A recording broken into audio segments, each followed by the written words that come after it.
人讲小生胸坎吊丝钟，小段是目尾牵电线，红生牡大食饱小看。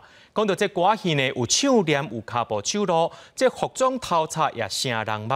为了要互民众了解到这歌戏，中华生活美学馆呢举办剧场体验活动，特别邀请专业的老师来教歌戏。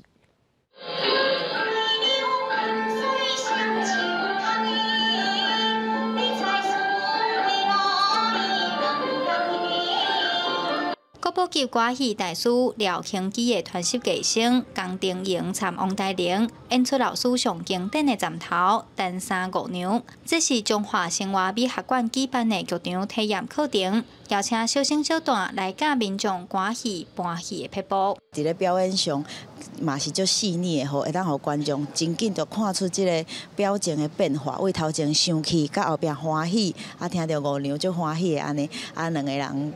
有拍摄啊，野村啊拍摄，就是讲很多情绪的表达都在这一出做了就完整的表演安尼。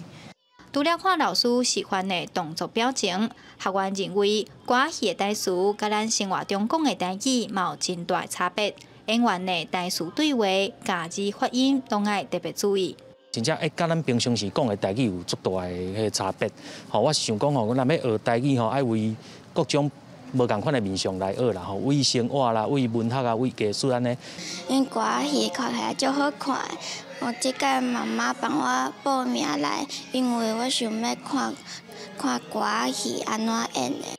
这摆的课程安排歌戏演员亲自传授功夫，阁有长期记录推广传统戏曲的蔡欣欣教授小解台湾歌戏演变。